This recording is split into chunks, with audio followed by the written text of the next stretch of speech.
আসসালামু আলাইকুম। আমার বাবা নাই, কেউ নাই, আমরা এতিম। ভাইও দুই নেত্রীও নাই। আমার মা অসহায়ের ঘরে থাকে, ভাঙ্গা টাঙ্গা ঘর। এর মতন দুঃখ নাই। আমরা জামাই ঘরে মারা দিয়েছি 5 টাকা দিতে, খাইতো নাইলে নাই। মেম্বার চেয়ারম্যান কেউই দেখা না, চোখে দেখা আমরা। আসসালামু আলাইকুম সম্মানিত ভিউয়ার্স, এই মুহূর্তে যারা আমার ভিডিও দেখছেন এবং পরবর্তী যারা দেখবেন সবাইকে জানাই আন্তরিক মোবারকবাদ। আজকে আমি একটা মানবিক ভিডিও নিয়ে আপনাদের সামনে আসলাম। আসলে গত কয়েকদিন আগে আমি একটা ভিডিও করছিলাম। তো আপনারা আমার ক্যামেরার মাধ্যমে যাদেরকে দেখতে পাচ্ছেন আমার পিছনে, এদেরকে নিয়ে আমি একটা ভিডিও বানাইছিলাম। তো আলহামদুলিল্লাহ আমি এখানে অনেকেই একটু ভালো রেসপন্স দিচ্ছেন এবং ইভেন কিছু সাহায্য সহযোগিতা করছেন। তো আসলেই আমি আজকে যে ভিডিওটা করার উদ্দেশ্য হলো, আপনারা যাকে দেখতে পাচ্ছেন আমার কাছে পিছনে যিনি, আসলে আমাদের খুব খারাপ লাগে, কারণ অত্যন্ত অসহায় এবং দরিদ্র একটা পরিবার।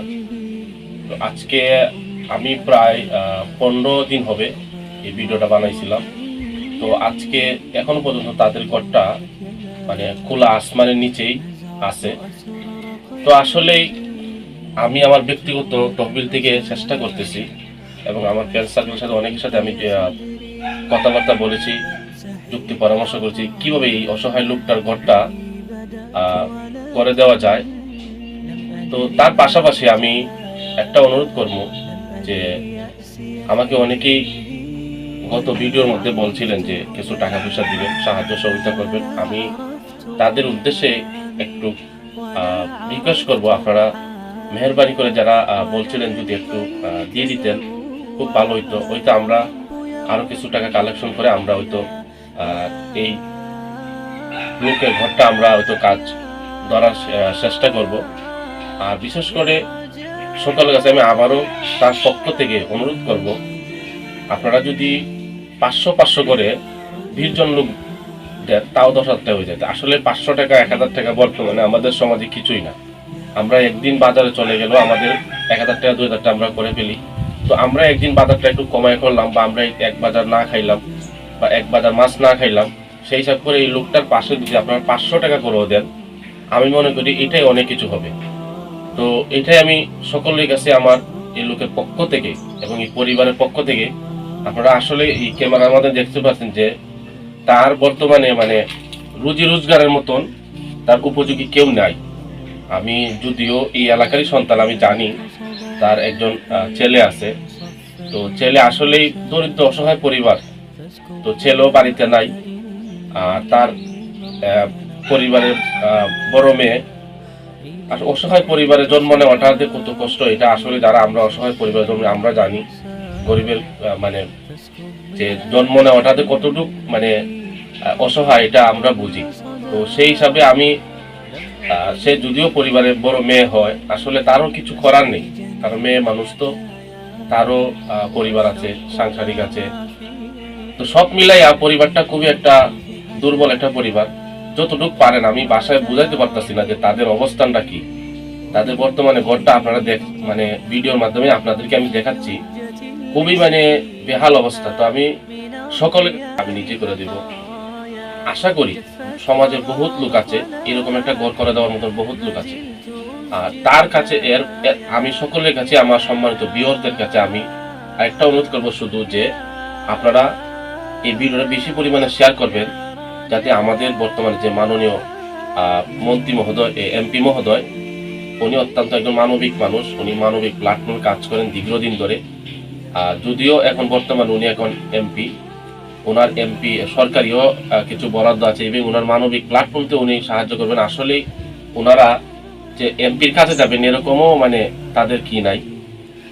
তো সেই হিসাবে ভিডিওটার মাধ্যমে যেন আমাদের ঊর্ধ্বতন কর্মকর্তার কাছে যায়, তারা যেন একটা এখান থেকে যেন একটা ভালো একটা সহযোগিতা পায়।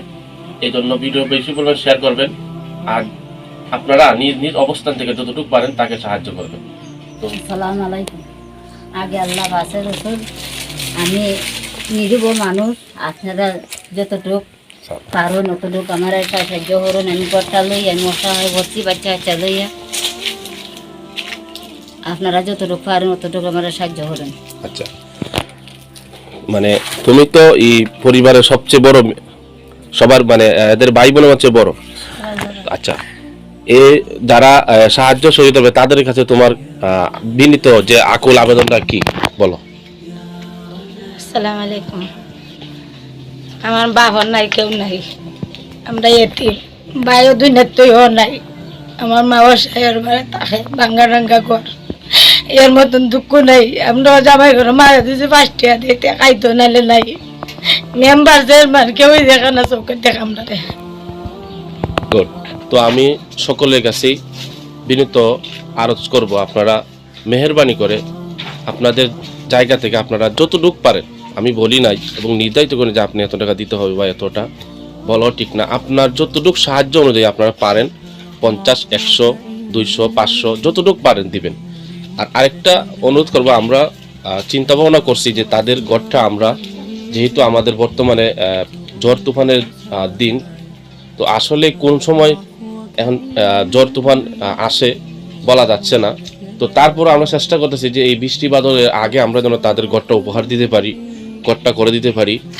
তো এই জন্য আমি সকলের কাছে বিনীত, আপনারা যদি দ্রুত সবাই চেষ্টা করেন, ইনশাল্লাহ একের বোঝা 10-এর লড়ি বলে আমাদের আঞ্চলিক ভাষায়, আমরা যদি 10 জন মিলে চেষ্টা করি, এরকম একটা ঘর উপহার দেওয়া আমাদের জন্য কিছুই না। তো আমরা সবাই চেষ্টা করব এবং সবাই সাহায্য সহযোগিতা করব, এটা সকলের কাছে আমার আবেদন, সকলের কাছে আমার আর্জি। আসলে আমি প্রায় সময় আসি দেখি, কিন্তু আমারও কিছু করার নাই। তো আমি আসলে সর্বোচ্চ চেষ্টা করতেছি যে তার ঘরটা কিভাবে যে তুলে দেওয়া যায়। তো আপনারা যদি আমার সাথে একটু সহযোগিতা করেন, ইনশাল্লাহ আমরা এই দরিদ্র পরিবারটা আমরা আশা করি যে একটা সুন্দর একটা ঘর উপহার দিতে পারবো। তো বর্তমানে আমি আপনাদেরকে যে তাদের অবস্থা, এই ঘরটা আপনারা দেখেন যে খোলা আসমান, মানে উপরে আপনার মানে কোনো টিন নাই একদম, এবং খোলা আসমানের নিচেই তারা থাকতেছে, বসবাস করে আপাতত। তারা এই যে একটা ছোট একটা বারিন্দা, এই যে তাদের বর্তমানে এই বারিন্দাটা দেখেন, আপনার বারিন্দাটার কি অবস্থা। এখানে আমরা যদি মনে করি যে একটা মানুষ, আমরা একটা লোক বসবাস করে, মানে একজন লোক একটা মানুষ হিসাবে যে বসবাস করার মতো কোনো যোগ্য নাই, কিন্তু তারা তারপরও পরিস্থিতি শিকার এই ঘরটা দিয়ে তাদের এখন বর্তমানে বসবাস করা লাগতেছে। আসলে মানে পরিস্থিতি মানুষকে অনেক কিছু শেখায়। তো এই জিনিসটাই আজকে আমরা হয়তো যারা সমাজে বৃদ্ধশালী আছি, আমরা আসলে এইসব জায়গাতে বসবাস করতে পারবো না, কিন্তু তারা আজকে বাধ্য হয়ে বসবাস করতে লাগতেছে। আসলে অসহায় পরিবার, দরিদ্র পরিবার, এটা তাদের মানতে হবে। সেই হিসাবে তারা এখানে এই জায়গার মধ্যে এই রাত্রি যাপন করতেছে। তো আমরা সকলের প্রতি আমার বিনীত অনুরোধ থাকবে, আমরা সবাই মেহেরবানি করে যতটুকু পারেন সাহায্য সহযোগিতা করবেন। সকলের কাছে আমার আরও আকুল আবেদন থাকবে। তো সবাই ভালো থাকেন, সুস্থ থাকেন। আসসালামু আলাইকুম।